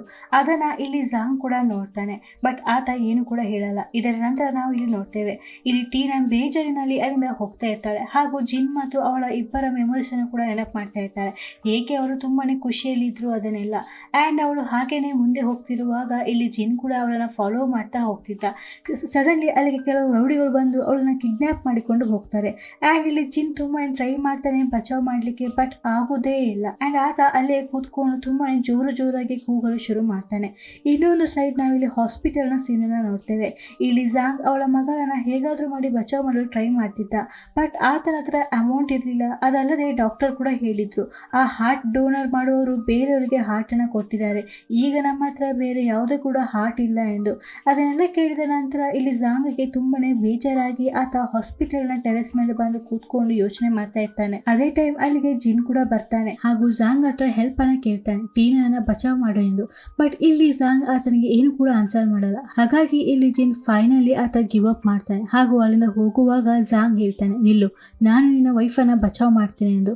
ಹಾಗಾಗಿ ಇಲ್ಲಿ ಜಿನ್ ಜಾಂಗ್ ನ ಹೆಲ್ಪ್ ಅನ್ನ ತೆಗೆದುಕೊಳ್ತಾನೆ. ಅಂಡ್ ಇಲ್ಲಿ ಜಿನ್ ಆ ಕಿಡ್ನಾಪ್ ಮಾಡಿಕೊಂಡು ಹೋಗ್ತಿರುವ ಕಾರ್ನ ನಂಬರ್ ಅನ್ನ ಕೂಡ ನೋಟ್ ಮಾಡಿದ್ದ. ಹಾಗಾಗಿ ಅವರು ಪೊಲೀಸ್ ಸ್ಟೇಷನ್ಗೆ ಬಂದು ಆ ನಂಬರ್ ಅನ್ನ ಹಾಕಿ ಎಲ್ಲ ಡೀಟೇಲ್ಸ್ ಅನ್ನ ತೆಗೆದುಕೊಳ್ತಾರೆ. ಇದರ ನಂತರ ಜಾಂಗ್ ನ ಫ್ರೆಂಡ್ ಹಾಗೂ ಜಿನ್ ಈ ಮೂವರು ಕೂಡ ಆ ಲೊಕೇಶನ್ ಹತ್ರ ಬರ್ತಾರೆ. ಆಕ್ಚುಲಿ ಇಲ್ಲಿ ಆ ಚೀಫ್ ಹೆಡ್ ಟೀನನ್ನ ಕಿಡ್ನಾಪ್ ಮಾಡಿದ್ದ, ಏಕೆಂದ್ರೆ ಇಲ್ಲಿ ಮೈಕಲ್ ಅವ್ರಿಗೆ ಮೆಮೊರಿ ಕಾರ್ಡ್ ಅನ್ನ ಕೊಡ್ಲೇ ಇಲ್ಲ. ಆತನಿಗೆ ತುಂಬಾನೇ ಗಿಲ್ಟ್ ಫೀಲ್ ಆಗ್ತಿತ್ತು. ಕೇವಲ ಈ ಮೆಮೊರಿ ಕಾರ್ಡ್ ನಿಂದಲೇ ನನ್ನ ಫ್ರೆಂಡ್ ಈಗ ಹಾಸ್ಪಿಟಲ್ ಅಲ್ಲಿ ಇದ್ದಾನೆ ಎಂದು ಆತನಿಗೆ ತುಂಬಾನೇ ಗಿಲ್ಟ್ ಆಗಿತ್ತು. ಹಾಗಾಗಿ ಆತ ಕೊಟ್ಟಿರ್ಲಿಲ್ಲ.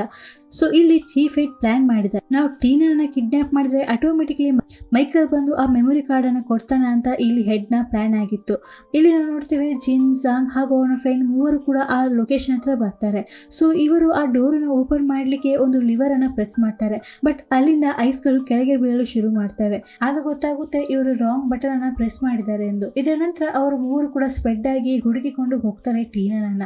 ಅಂಡ್ ಇಲ್ಲಿ ಜಿನ್ಗೆ ಕೆಲವಷ್ಟು ಹುಡುಗಿಯರು ಸಿಗ್ತಾರೆ. ಆಕ್ಚುಲಿ ಇವರನ್ನೆಲ್ಲ ಆ ಚೀಫ್ ಹೆಡ್ ಬಂದಿ ಮಾಡಿ ಇಲ್ಲಿ ಇಟ್ಟಿದ್ದ. ಆ ಹುಡುಗಿಯರನ್ನ ನೋಡಿದ ನಂತರ ಇಲ್ಲಿ ಜಿನ್ ಜಾಂಗ್ಗೆ ಬಂದು ಹೇಳ್ತಾನೆ, ಅಲ್ಲಿ ಕೆಲವಷ್ಟು ಹುಡುಗಿಯರಿದ್ದಾರೆ, ಅವರನ್ನ ಕೂಡ ಬಚಾವ್ ಮಾಡಿ ಎಂದು. ಹಾಗಾಗಿ ಇವರು ಮೂವರು ಕೂಡ ಅಲ್ಲಿಗೆ ಬಂದು ಆ ಹುಡುಗಿಯರನ್ನ ಬಚಾವ್ ಮಾಡ್ತಾರೆ. ಅಂಡ್ ಇಲ್ಲಿ ಜಾಂಗ್ ಮತ್ತು ಜಾಂಗ್ ನ ಫ್ರೆಂಡ್ ಇಬ್ಬರು ಕೂಡ ಸೇರಿ ಆ ರೌಡಿಗಳನ್ನ ಹೊಡೆಯಲು ಶುರು ಮಾಡ್ತಾರೆ. ಅದರಿಂದ ಒಂದು ವ್ಯಕ್ತಿ ಬಚಾವ್ ಆಗಿಕೊಂಡು ಅಲ್ಲಿಂದ ಓಡಿ ಹೋಗ್ತಾನೆ. ಆತನನ್ನ ಜಿನ್ ಫಾಲೋ ಮಾಡಿಕೊಂಡು ಹೋಗ್ತಾನೆ. ಆಗ ಚೀಫ್ ಹೆಡ್ ಎಲ್ಲಿದ್ದಾನೆ ಅಂತ ಗೊತ್ತಾಗುತ್ತೆ. ಸೊ ಅದನ್ನ ಬಂದು ಇಲ್ಲಿ ಜಾಂಗ್ಗೆ ಕೂಡ ಹೇಳ್ತಾನೆ. ಹಾಗಾಗಿ ಜಾಂಗ್ ಚೀಫ್ ಹೆಡ್ ಇದ್ದ ಕಡೆ ಹೋಗ್ತಾನೆ ಹಾಗೂ ಚೀಫ್ ಹೆಡ್ ಗೆ ಸರಿಯಾಗಿ ಹೊಡೆಯಲು ಶುರು ಮಾಡ್ತಾನೆ. ಅಂಡ್ ಅಷ್ಟರಲ್ಲಿ ಕೆಲವು ಪೊಲೀಸರು ಬರ್ತಾರೆ ಅಂಡ್ ಜಾಂಗ್ ಅನ್ನ ಅರೆಸ್ಟ್ ಮಾಡ್ತಾರೆ, ಏಕೆಂದರೆ ಆತ ಚೀಫ್ ಹೆಡ್ ಗೆ ಹೊಡೆದಿದ್ದ. ಅದಲ್ಲದೆ ಚೀಫ್ ಹೆಡ್ ಒಬ್ಬ ಪೊಲೀಸ್ ಆಗಿದ್ದ. ಸೊ ಹಾಗಾಗಿ ಇಲ್ಲಿ ಪೊಲೀಸರಿಗೆ ಆಗುತ್ತೆ ಜಾಂಗ್ ನಮ್ಮ ಚೀಫ್ ಹೆಡ್ ಗೆ ಹೊಡೆದಿದ್ದಾನಲ್ಲ ಅಂತ ಹೇಳಿ ಅರೆಸ್ಟ್ ಮಾಡ್ತಾರೆ. ಬಟ್ ಅಷ್ಟರಲ್ಲಿ ಇಲ್ಲಿ ಮೈಕಲ್ ಸಿಬಿಐ ಟೀಮ್ ಹಿಡ್ಕೊಂಡು ಬಂದಿದ್ದ. ಅಂಡ್ ಇಲ್ಲಿ ಮೈಕಲ್ ಆತ ಸರೆಂಡರ್ ಮಾಡಿಕೊಂಡಿದ್ದ ಹಾಗೂ ಆ ಮೆಮೊರಿ ಕಾರ್ಡ್ಸ್ ನ ಎಲ್ಲಾ ಡೀಟೇಲ್ಸ್ ಇನ್ಫಾರ್ಮೇಶನ್ ಅನ್ನು ಕೂಡ ಅವರಿಗೆ ಕೊಟ್ಟಿದ್ದ. ಹಾಗಾಗಿ ಇಲ್ಲಿ ಚೀಫ್ ಹೆಡ್ ನ ಎಲ್ಲ ಕೆಟ್ಟ ಕೆಲಸಗಳು ಕೂಡ ಈಗ ಇವರಿಗೂ ಕೂಡ ಗೊತ್ತಾಗಿತ್ತು. ಸೊ ಹಾಗಾಗಿ ಅವರು ಚೀಫ್ ಹೆಡ್ ಅನ್ನ ಅರೆಸ್ಟ್ ಮಾಡಿಕೊಳ್ಳಲು ಎಂದು ಬಂದಿದ್ರು. ಅದಲ್ಲದೆ ಇಲ್ಲಿ ಮೈಕಲ್ ತುಂಬಾನೇ ಗಿಲ್ಟ್ ಫೀಲ್ ಮಾಡ್ತಿದ್ದ ಅವನ ಫ್ರೆಂಡ್ಗೋಸ್ಕರ. ಸೊ ಆತನಿಗೆ ಇದೊಂದೇ ಆಪ್ಷನ್ ಇದ್ದದ್ದು ಆತನ ಗಿಲ್ಟ್ ಅನ್ನ ಕಮ್ಮಿ ಮಾಡಿಕೊಳ್ಳಲು ಎಂದು. ಇದರ ನಂತರ ಇಲ್ಲಿ ಚೀಫ್ ಹೆಡ್ಗೂ ಕೂಡ ಗೊತ್ತಾಗುತ್ತೆ ಆತನಿಗೆ ಈಗ ಉಳಿಗಾಲವಿಲ್ಲವೆಂದು. ಹಾಗಾಗಿ ಆತ ಗನ್ನನ್ನು ತೆಗೆದುಕೊಂಡು ಅವರ ಮೇಲೆ ಗನ್ ಪಾಯಿಂಟ್ ಮಾಡ್ತಾನೆ. ಅಂಡ್ ಜಿನ್ ಆಚೆಚೆ ನೋಡಿದಾಗ ಆತನಿಗೆ ಲಿವರ್ ಪಾಯಿಂಟ್ ಸಿಗುತ್ತೆ. ಆತ ಐಸ್ ನ ಎದುರುಗಡೆ ನಿಂತ್ಕೊಂಡಿದ್ದ. ಅಂಡ್ ಆತನಿಗೆ ಸಡನ್ಲಿ ನೆನಪಾಗುತ್ತೆ ಆತ ಲಾಸ್ಟ್ ಟೈಮ್ ಆತನ ಎಲ್ಲ ಪವರ್ ಅನ್ನ ಯೂಸ್ ಮಾಡಿ ಆ ಡಸ್ಟ್ ಬಿನ್ ಅನ್ನ ಮೂವ್ ಮಾಡಿದ್ದ. ಹಾಗಾಗಿ ಆತ ಲಿವರ್ ಪಾಯಿಂಟ್ ಹತ್ರ ಹೋಗಿ ಅದನ್ನ ಪ್ರೆಸ್ ಮಾಡಲು ತುಂಬಾ ಟ್ರೈ ಮಾಡ್ತಾನೆ, ಬಟ್ ಆಗ್ತಾನೆ ಇರ್ಲಿಲ್ಲ. ಆತ ಟ್ರೈ ಮಾಡ್ತಾನೆ ಬಟ್ ಲಾಸ್ಟ್ ಅಲ್ಲಿ ಆತನ ಎಲ್ಲ ಪವರ್ ಅನ್ನ ಯೂಸ್ ಮಾಡಿ ಆ ಲಿವರ್ ಅನ್ನ ಒತ್ತಿ ಬಿಡ್ತಾನೆ. ಇದರಿಂದ ಆ ಎಲ್ಲ ಐಸ್ ಕ್ಯೂಬ್ಸ್ ಗಳು ಕೂಡ ಆ ಹೆಡ್ ನ ಮೇಲೆ ಹೋಗಿ ಬೀಳುತ್ತೆ. ಇದರಿಂದ ಆತ ಡಿಸ್ಟ್ರಾಕ್ಟ್ ಆಗ್ತಾನೆ. ಆಗ ಜಾಂಗ್ ಬಂದು ಆತನ ಗನ್ ಅನ್ನು ತೆಗೆದುಕೊಂಡು ಈತನಿಗೆ ನಾಯಿಗೆ ಹೊಡಿತಾನೆ. ಇದರ ನಂತರ ಆ ಹೆಡ್ ಅನ್ನ ಅರೆಸ್ಟ್ ಮಾಡಿಕೊಂಡು ಕರೆದುಕೊಂಡು ಹೋಗ್ತಾರೆ. ನಂತರ ಇವರು ಟೀನನ್ನ ಹುಡುಕಿಕೊಂಡು ಹೋಗ್ತಾರೆ. ಸೊ ಟೀನನ್ನ ಕೂಡ ಬಚಾವ್ ಮಾಡ್ತಾರೆ. ಆಗ ಇಲ್ಲಿ ಜಿನ್ ಅಗೇನ್ ಜಾಂಗ್ ಹತ್ರ ಹೇಳ್ತಾನೆ, ನನಗೆ ಲಾಸ್ಟ್ ಒಂದು ಹೆಲ್ಪ್ ಮಾಡ್ತೀಯಾ ಎಂದು. ಅದಕ್ಕೆ ಜಾಂಗ್ ಹೇಳ್ತಾನೆ, ಈಗ ಮಾಡಿರೋ ಹೆಲ್ಪ್ ಸಾಕಾಗಿಲ್ವಾ ಎಂದು. ಅದಕ್ಕೆ ಇಲ್ಲಿ ಜಿನ್ ಸ್ಮೈಲ್ ಮಾಡ್ತಾನೆ. ಅದಕ್ಕೆ ಜಾಂಗ್ ಹೇಳ್ತಾನೆ, ಓಕೆ ಹೇಳು ಏನ್ ಮಾಡ್ಬೇಕು ಅಂತ. ಆಗ ಜಿನ್ ಹೇಳ್ತಾನೆ, ನಾನು ಆಲ್ರೆಡಿ ಒಂದು ಮನೆಯನ್ನ ಪರ್ಚೇಸ್ ಮಾಡಿದ್ದೇನೆ. ಸೊ ಟೀನನ್ನ ಅಲ್ಲಿ ಕರೆದುಕೊಂಡು ಹೋಗಿ ಅವಳಿಗೆ ನನಗೆ ಆ ಮನೆಯನ್ನ ತೋರಿಸು ಹಾಗೂ ಕೀಯನ್ನ ಕೊಡು ಎಂದು. ಹಾಗಾಗಿ ಇಲ್ಲಿ ಜಾಂಗ್ ಕೂಡ ಜಿನ್ ಹೇಳಿದಾಗೇನೆ ಮಾಡ್ತಾನೆ. ಟೀನನ್ನ ಆ ಮನೆ ಹತ್ರ ಕಳ್ಕೊಂಡು ಬಂದು ಹೇಳ್ತಾನೆ, ಜಿನ್ ಈ ಮನೆಯನ್ನ ನಿಮಗೋಸ್ಕರ ಪರ್ಚೇಸ್ ಮಾಡಿದ, ನೀವಿಬ್ಬರು ಕೂಡ ಇಲ್ಲೇ ಇರಬೇಕು ಅಂತ ಹೇಳಿ. ಹಾಗೂ ಆತ ಎಲ್ಲ ವಿಷಯವನ್ನು ಕೂಡ ಹೇಳ್ತಾನೆ. ಜಿನ್ ನನಗೆ ಕಾಣ್ತಾನೆ, ಅವನ ಆತ್ಮ ಇಲ್ಲೇ ಇದೆ ಎಂದು. ಅಂಡ್ ನೀನು ಸ್ವಲ್ಪ ಕಣ್ಣು ಮುಚ್ಚಿ ಓಪನ್ ಮಾಡು, ಅಂಡ್ ನಿನಗೂ ಕೂಡ ಜಿನ್ ಕಾಣ್ತಾನೆ ಎಂದು. ಹಾಗಾಗಿ ಟೀನಾ ಕೂಡ ಕಣ್ಣನ್ನು ಮುಚ್ಚಿ ಓಪನ್ ಮಾಡ್ತಾಳೆ. ಅಂಡ್ ಇಲ್ಲಿ ಈಗ ಅವಳಿಗೆ ಜಿನ್ ಕಾಣ್ತಾನೆ. ಜಿನ್ ಅವಳನ್ನು ನೋಡಿ ತುಂಬಾನೇ ಖುಷಿ ಪಡ್ತಾನೆ. ಅಂಡ್ ಇಲ್ಲಿ ಟೀನಾ ಕೂಡ ತುಂಬಾನೇ ಖುಷಿ ಪಡ್ತಾಳೆ. ಆಗ ಇಲ್ಲಿ ಜಿನ್ ಹೇಳ್ತಾನೆ, ನಾವಿಬ್ಬರು ಕೂಡ ಮೇ ಬಿ ಒಟ್ಟಿಗೆ ಇರ್ಲಿಕ್ಕಾಗಲ್ಲ, ನನಗೆ ಗೊತ್ತು ನೀನು ನನ್ನನ್ನು ಬಿಟ್ಟಿರಲ್ಲ ಅಂತ. ಬಟ್ ನಮ್ಮಿಬ್ಬರ ಹತ್ರ ಈಗ ಬೇರೆ ಆಪ್ಷನೇ ಇಲ್ಲ. ಅದಲ್ಲದೆ ನಮ್ಮಿಬ್ಬರಿಗೂ ಕೂಡ ನಮ್ಮ ಮಗು ಇದೆ. ಸೊ ಹಾಗಾಗಿ ನೀನು ಆ ಮಗುವಿಗೋಸ್ಕರ ಆದರೂ ಬದುಕಲೇಬೇಕು. ಆ್ಯಂಡ್ ಆ ಮಗುವನ್ನು ತುಂಬಾ ಚೆನ್ನಾಗಿ ನೋಡ್ಕೊ. ಆ್ಯಂಡ್ ದೇವರು ಬರದ ಹಣೆ ಬರದ ಮುಂದೆ ನಾವು ಏನು ಕೂಡ ಮಾಡ್ಲಿಕ್ಕಾಗಲ್ಲ. ಏನಾಗಬೇಕು ಅದು ಆಗುತ್ತೆ. ಆ್ಯಂಡ್ ನಿಂಗೆ ಏನು ಕೂಡ ಪ್ರಾಬ್ಲಮ್ ಆದರೆ ನೀನು ಸೀದಾ ಜಾಂಗ್ ಹತ್ರ ಹೆಲ್ಪ್ ಕೇಳು, ಆತ ನಿಂಗೆ ಹೆಲ್ಪ್ ಮಾಡ್ತಾನೆ. ಆತ ತುಂಬ ಒಳ್ಳೆಯ ವ್ಯಕ್ತಿ. ಅಕಸ್ಮಾತ್ ನಾನು ಸತ್ರು ಕೂಡ ನೀನು ಗಿವ್ ಅಪ್ ಮಾಡಬೇಡ, ಮಗುವನ್ನು ತುಂಬಾ ಚೆನ್ನಾಗಿ ನೋಡ್ಕೋ ಅಂತ ಹೇಳ್ತಾನೆ. ಆ್ಯಂಡ್ ನೀನು ನನ್ನೊಂದಿಗೆ ಯಾವಾಗಲೂ ಕೂಡ ಇದ್ದೆ, ನಾನು ನಿನ್ನನ್ನು ತುಂಬಾ ಇಷ್ಟಪಡ್ತೇನೆ. ಅದಲ್ಲದೆ ನಾನು ಮತ್ತು ನೀನು ಇಬ್ಬರು ಕೂಡ ಒಟ್ಟಿಗೆ ಕಳೆದ ದಿನಗಳು ನಾನು ತುಂಬ ನೆನಪು ಮಾಡಿಕೊಳ್ತೇನೆ. ಹಾಗೂ ನಾನು ಸತ್ರು ಕೂಡ ಮೇಲಿನಿಂದ ನಿನ್ನನ್ನು ನೋಡ್ತಾ ಇರ್ತೇನೆ. ಸೊ ಯಾವಾಗಲೂ ಕೂಡ ಖುಷಿಯಲ್ಲಿರು ಅಂತ ಹೇಳಿ ಅವಳನ್ನು ಹಗ್ ಮಾಡ್ತಾನೆ. ಆ್ಯಂಡ್ ಸಡನ್ಲಿ ಆತನ ಆತ್ಮ ಅಲ್ಲಿಂದ ಮಾಯವಾಗುತ್ತೆ. ಆ್ಯಂಡ್ ನೀವೆಲ್ಲರೂ ಕೂಡ ಈಗ ಕರ್ಚೀಫ್ ಹಾಗೂ ಟಿಶ್ಯೂ ಪೇಪರನ್ನು ರೆಡಿ ಮಾಡಿ ಕೂತ್ಕೊಳ್ಳಿ. ನಾನು ಈ ಮೂವಿಯನ್ನು ನೋಡುವಾಗ ಕರ್ಚೀಫನ್ನು ಹಿಡಿದುಕೊಂಡೇ ಕೂತಿದ್ದೆ ಲಾಸ್ಟ್ ಸೀನ್ ಬರುವಾಗ. ಸೊ ನೀವು ಕೂಡ ಕರ್ಚೀಫನ್ನು ಹಿಡಿದುಕೊಂಡೇ ಕೂತ್ಕೊಳ್ಳಿ. ಇದರ ನಂತರ ನಮಗೆ ಡೈರೆಕ್ಟ್ ಇಲ್ಲಿ ಹಾಸ್ಪಿಟಲ್ ಸೀನನ್ನು ತೋರಿಸ್ತಾರೆ. ಇಲ್ಲಿ ಜಿನ್ನ ಕಣ್ಣಿನಿಂದ ನೀರು ಬರಲು ಶುರು ಆಗುತ್ತೆ. ಆ್ಯಂಡ್ ಆತನ ಡೆತ್ ಆಗುತ್ತೆ. ಇಲ್ಲಿ ಟೀನಾ ಕಂಪ್ಲೀಟ್ಲಿ ಬ್ರೋಕನ್ ಆಗ್ತಾಳೆ. ಹಾಗಾಗಿ ಇಲ್ಲಿ ಜಿನ್ನ ಹಾರ್ಟನ್ನು ಇವರಿಗೆ ಡೊನೇಟ್ ಮಾಡಲು ಡಿಸೈಡ್ ಮಾಡ್ತಾರೆ. ಅದಕ್ಕೆ ಇಲ್ಲಿ ಟೀನಾ ಕೂಡ ಅಗ್ರಿ ಆಗ್ತಾಳೆ. ಇದರ ನಂತರ ಅಲ್ಲಿಗೆ ಒಂದು ಡಾಕ್ಟರ್ ಬರ್ತಾರೆ. ಇಲ್ಲಿ ಜಾಂಗಿಗೆ ಆ ಡಾಕ್ಟರ್ ಅನ್ನು ನೋಡಿದಾಗ ಇವರನ್ನ ಎಲ್ಲೋ ನೋಡಿದೆ ಅಂತ ಫೀಲ್ ಆಗುತ್ತೆ. ಆ್ಯಂಡ್ ಡಾಕ್ಟರ್ಗೂ ಕೂಡ ಜಾಂಗನ್ನು ನೋಡಿ ಅವ್ರಿಗೂ ಕೂಡ ಅನಿಸುತ್ತೆ ಈತನನ್ನ ಎಲ್ಲೋ ನೋಡಿದ್ದೇನೆ ಎಂದು. ಹಾಗಾಗಿ ಡಾಕ್ಟರ್ ಜಾಂಗ್ ಹತ್ರ ಬಂದು ಕೇಳ್ತಾರೆ, ನಾನು ನಿನ್ನ ಎಲ್ಲೋ ನೋಡಿದ್ದೇನಲ್ಲ ಎಂದು. ಆಗ ಜಾಂಗಿಗೂ ಕೂಡ ನೆನಪಾಗುತ್ತೆ. ಹಾಗಾಗಿ ಆತ ಹೇಳ್ತಾನೆ, ಅವತ್ತು ಆಕ್ಸಿಡೆಂಟ್ ಆದಾಗ ನಾನೇ ನಿಮ್ಮನ್ನ ಬಚಾವ್ ಮಾಡಿದ್ದೆ ಎಂದು. ಆಗ ನಮಗೆ ಗೊತ್ತಾಗುತ್ತೆ ಈ ಡಾಕ್ಟರ್ ಅವನೇ. ಈತನನ್ನ ಬಚಾವ್ ಮಾಡಲೆಂದು ಹೋದಾಗ ಇಲ್ಲಿ ಜಾಂಗ್ನ ವೈಫ್ ಹಾಗೂ ಅವಳ ಮಗಳ ಕಾರ್ ಆಕ್ಸಿಡೆಂಟ್ ಆಗಿತ್ತಲ್ಲ, ಆಗ ಅವಳ ವೈಫ್ನ ಡೆತ್ ಆಗಿತ್ತು. ಸೊ ಈ ವ್ಯಕ್ತಿಯನ್ನು ಬಚಾವ್ ಮಾಡುವಾಗನೇ ಜಾಂಗ್ ಅವನ ಫ್ಯಾಮಿಲಿಯನ್ನು ಕಳೆದುಕೊಂಡಿದ್ದ. ಸೊ ಹಾಗಾಗಿ ಇಲ್ಲಿ ಆ ಡಾಕ್ಟರ್ ಹೇಳ್ತಾನೆ, ಹೂ ನೀನೇನ ಆ ವ್ಯಕ್ತಿ, ನನಗೆ ಗೊತ್ತಾಯ್ತು, ಈಗ ನೆನಪಂತು. ನನಗೆ ಪ್ರಜ್ಞೆ ಬಂದಾಗ ಫಸ್ಟ್ ನಾನು ಕೇಳಿದ್ದೆ ಅದು, ಯಾರು ನನ್ನ ಬಚಾವ್ ಮಾಡಿದ್ದು, ಎಲ್ಲಿದ್ದಾರೆ ಆ ವ್ಯಕ್ತಿ ಎಂದು. ಬಟ್ ಯಾರು ಕೂಡ ನನಗೆ ನಿನ್ನ ಇನ್ಫಾರ್ಮೇಷನ್ ಕೊಡಲಿಲ್ಲ. ಆ್ಯಂಡ್ ನೀನು ವರಿ ಮಾಡಬೇಡ, ನಿನ್ನ ಮಗಳ ಆಪರೇಷನನ್ನು ನಾನು ಮಾಡೋದು, ನಾನು ನನ್ನ 100% ಕೊಟ್ಟಾದರೂ ನಿನ್ನ ಮಗಳನ್ನು ಬಚಾವ್ ಮಾಡ್ತೇನೆ ಅಂತ ಹೇಳಿ ಆಪರೇಷನ್ ಥಿಯೇಟರ್ಗೆ ಹೋಗಿ ಆಪರೇಷನ್ ಶುರು ಮಾಡ್ತಾನೆ. ಆ್ಯಂಡ್ ಇಲ್ಲಿ ಆ ಡಾಕ್ಟರ್ ಆತನ 100% ಹಾಕಿ ಆ ಮಗುವಿನ ಆಪರೇಷನ್ ಸಕ್ಸಸ್ ಮಾಡ್ತಾನೆ. ಆ್ಯಂಡ್ ಆ ಡಾಕ್ಟರ್ ಆಪರೇಷನ್ ಮಾಡಿ ಹೊರಗೆ ಬರ್ತಾನೆ. ಹಾಗೂ ಜಾಂಗ್ ಹತ್ರ ಹೇಳ್ತಾನೆ, ನಿನ್ನ ಮಗಳು ನನ್ನ ಮಗಳಿದ್ದ ಹಾಗೆ. ಸೊ ನೀನು ಯಾವುದೇ ರೀತಿಯ ಬಿಲ್ಸ್ ಅನ್ನ ಪೇ ಮಾಡಬೇಡ, ನಾನು ಫ್ರೀಯಲ್ಲೇ ಎಲ್ಲವನ್ನು ಕೂಡ ಮಾಡಿದ್ದೇನೆ. ಸೊ ನೀನು ವರಿ ಮಾಡಬೇಡ ಅಂತ ಹೇಳಿ ಅಲ್ಲಿಂದ ಹೊರಟು ಹೋಗ್ತಾನೆ. ಆಗ ಜಾಂಗಿಗೆ ಅವನ ತಪ್ಪಿನ ಅರಿವಾಗುತ್ತೆ. ಅವತ್ತು ನಾನು ಮಾಡಿದ ಹೆಲ್ಪ್ನಿಂದ ನನಗೆ ತುಂಬಾನೇ ಗಿಲ್ಟ್ ಫೀಲ್ ಆಗ್ತಿತ್ತು, ಯಾಕಾದ್ರೂ ನಾನು ಹೆಲ್ಪ್ ಮಾಡಿದೆ, ಇದರಿಂದ ನನ್ನ ಹೆಂಡತಿ ಕೂಡ ಕಳೆದುಕೊಂಡೆ ಎಂದು. ಬಟ್ ಅವತ್ತು ಮಾಡಿದ ಹೆಲ್ಪ್ನಿಂದನೇ ಇವತ್ತು ನನ್ನ ಮಗಳು ಕೂಡ ಬಚಾವಾಗಿದ್ದಾಳೆ ಎಂದು ಆತ ಯೋಚನೆ ಮಾಡ್ತಾನೆ. ಇದರಿಂದ ಈಗ ಜಾಂಗಿಗೆ ಅವನ ತಪ್ಪಿನ ಅರಿವಾಗಿರುತ್ತೆ. ಇಲ್ಲಿಂದ ನಮಗೆ ಸ್ವಲ್ಪ ದಿನಗಳ ನಂತರದ ಸೀನ್ ತೋರಿಸ್ತಾರೆ. ಅಗೇನ್ ಆ ರೌಡಿ ಬೇರೆಯವರಿಗೆ ಇಲ್ಲಿ ತೊಂದರೆಯನ್ನು ಕೊಡ್ತಿದ್ದ. ಅದನ್ನು ನೋಡಿ ಜಾಂಗ್ ಅಲ್ಲಿಂದ ಎದ್ದು ಬರ್ತಾನೆ. ಸೊ ಇಲ್ಲಿ ರೌಡಿ ಥಿಂಕ್ ಮಾಡ್ತಾನೆ, ಈ ತರ ನನಗೆ ಏನು ಕೂಡ ಮಾಡಲ್ಲ, ಲಾಸ್ಟ್ ಟೈಮ್ ಸಾರಿ ಕೇಳಿದಾಗೆ ಸಾರಿ ಕೇಳಿ ಹೋಗ್ತಾನೆ ಅಂತ ಥಿಂಕ್ ಮಾಡ್ತಾನೆ. ಆ್ಯಂಡ್ ಬಸ್ ಸ್ಟಾಪ್ ಆಗುತ್ತೆ. ಆಗ ರೌಡಿ ಹೇಳ್ತಾನೆ, ನಿನ್ನ ಸ್ಟಾಪ್ ಬಂತು, ಸೊ ಇಳಿದುಕೊಂಡು ಹೋಗಿ ಎಂದು. ಅದಕ್ಕೆ ಜಾಂಗ್ ಹೇಳ್ತಾನೆ, ನಂದು ಸ್ಟಾಪ್ ಅಂತೂ ಬಂತು, ಸೊ ನಿನ್ನದು ಕೂಡ ಸ್ಟಾಪ್ ಅಂತ ಹೇಳಿ ಆತನಿಗೆ ಸರಿಯಾಗಿ ಹೊಡೆದು ಅಲ್ಲಿಂದ ಕರೆದುಕೊಂಡು ಹೋಗ್ತಾನೆ. ಆಗ ಬಸ್ಸಲ್ಲಿದ್ದವರೆಲ್ಲರೂ ಕೂಡ ಆತನಿಗೆ ಚಿಯರ್ಸ್ ಮಾಡ್ತಾರೆ ಹಾಗೂ ಸಪೋರ್ಟ್ ಕೂಡ ಮಾಡ್ತಾರೆ. ಆ್ಯಂಡ್ ಆತ ಯಾರಿಗೆಲ್ಲ ಹೆಲ್ಪ್ ಬೇಕಾಗಿತ್ತೋ ಅವರಿಗೆಲ್ಲರಿಗೂ ಹೆಲ್ಪ್ ಮಾಡಲು ಕೂಡ ಶುರು ಮಾಡಿದ್ದ. ಇದರ ನಂತರ ನಾವು ನೋಡ್ತೇವೆ ಟೀನಾ ಅದೇ ಕರಾಟೆ ಕ್ಲಾಸ್ ಹತ್ರ ಬರ್ತಾ ಇರ್ತಾಳೆ. ಸೊ ಇಲ್ಲಿ ಯೂರಿ ಟೀನನ್ಗೆ ಒಂದು ಡ್ರಾಯಿಂಗ್ ಅನ್ನು ತೋರಿಸ್ತಾಳೆ. ಅದರಲ್ಲಿ ಟೀನಾ, ಜಿನ್ ಹಾಗೂ ಅವರ ಮಗು ಕೂಡ ಇರುತ್ತೆ. ಅದನ್ನು ನೋಡಿ ಇಲ್ಲಿ ಟೀನಾ ಎಮೋಷನಲ್ ಆಗ್ತಾಳೆ ಹಾಗೂ ಯೂರಿಯ ಹಾರ್ಟ್ ಹತ್ರ ಹೋಗಿ ಅವಳ ಹಾರ್ಟ್ ಬೀಟ್ ಅನ್ನ ಕೇಳಲು ಶುರು ಮಾಡ್ತಾಳೆ. ಆಗ ಅವಳು ಹೇಳ್ತಾಳೆ, ಇದು ಜಿನ್ನ ಹಾರ್ಟೆ ಎಂದು. ಸೊ ಹಾಗಾಗಿ ಅವಳಿಗೆ ಅಗೇನ್ ಇಲ್ಲಿ ಮೋಟಿವೇಟ್ ಸಿಗುತ್ತೆ ಬದುಕಲಿಕ್ಕೆ ಹಾಗೂ ಆ ಮಗುವಿಗೋಸ್ಕರ ಬದುಕಬೇಕು ಅಂತ ಹೇಳಿ. ಸೊ ಅವಳು ಅಗೇನ್ ಸ್ಟ್ರಾಂಗ್ ಆಗ್ತಾಳೆ. ಸೊ ಇದನ್ನೆಲ್ಲ ಇಲ್ಲಿ ಮೇಲಿನಿಂದ ಜಿನ್ನ ಆತ್ಮ ನೋಡ್ತಾ ಇತ್ತು ಹಾಗೂ ಆತ ಕೂಡ ತುಂಬಾನೇ ಖುಷಿ ಪಡ್ತಾನೆ. ಆ್ಯಂಡ್ ಈ ಸೀನ್ ಅಂತೂ ತುಂಬಾನೇ ಎಮೋಷನಲ್ ಆಗಿರುತ್ತೆ. ಆ್ಯಂಡ್ ಇಲ್ಲಿಗೆ ಈ ಮೂವಿ ಎಂಡ್ ಆಗುತ್ತೆ. ಐ ಹೋಪ್ ನಿಮ್ಗೆ ಎಲ್ಲರಿಗೂ ಕೂಡ ಈ ಮೂವಿ ಇಷ್ಟ ಆಗಿರುತ್ತೆ ಅಂತ. ಆ್ಯಂಡ್ ನಿಮಗೆ ಈ ಮೂವಿಯ ಎಂಡಿಂಗ್ ಇಷ್ಟ ಆಯಿತೋ ಇಷ್ಟ ಆಗಲಿಲ್ಲವೋ ಅದರ ಕಮೆಂಟ್ ಬಾಕ್ಸನ್ನು ಕೂಡ ಕಮೆಂಟ್ ಮಾಡಿ. ಸೊ ನಾನು ನಿಮ್ಗೆ ಸಿಗ್ತೇನೆ ಆದಷ್ಟು ಬೇಗ ಇನ್ನೊಂದು ವಿಡಿಯೋದಲ್ಲಿ. ಎಲ್ಲರಿಗೂ take care, bye bye, Tata.